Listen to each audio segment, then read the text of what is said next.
Fraudsters are impersonating Utah landowners to sell their property out from under them. Here's how to protect your land. We'll get into that a little later.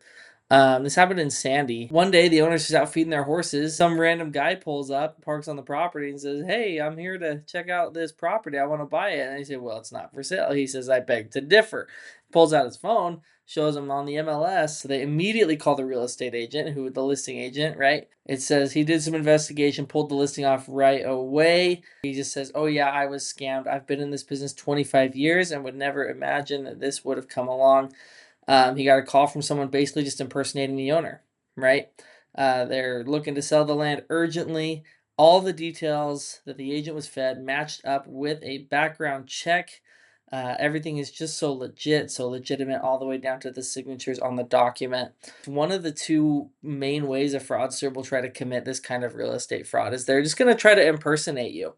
And unfortunately, they can be pretty good at it. All they need to do is fool a realtor and maybe fool a title company, and they can just sell the property out from under you.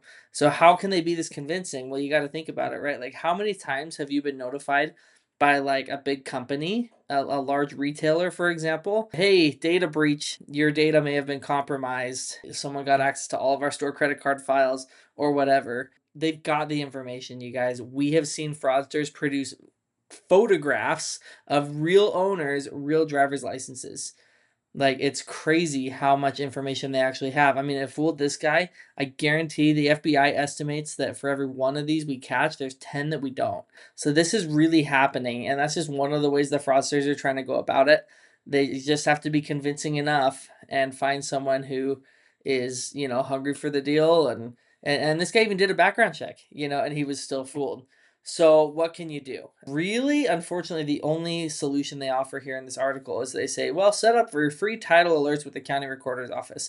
And that is true. Like, the state, like we say, has been trying to solve this problem. So they did require that every county in the state of Utah has a property alert system so that you could see if something's recorded against your property.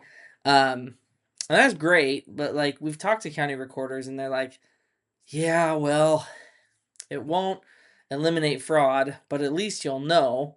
And that's a step up, but like, check out this image here. This is from one of the counties in the state of Utah. They call their service Fraud Guard. And you get this disclaimer right when you sign up for it. Fraud Guard is not designed to prevent fraud, right? Which to me is crazy. And so it's a good service, but it's not great. And it doesn't actually do anything to prevent the fraud. It might help you address it on the back end, depending on what kind of damage was done, right?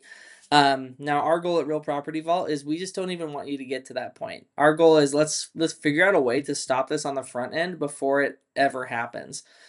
We've done a lot of research. We've worked with county recorders, attorneys, title companies, and we've found a solution that really works, and that's our Vault Lock technology that will actually allow you to put a real legal barrier in place that will block these fraudsters before they even can do any damage.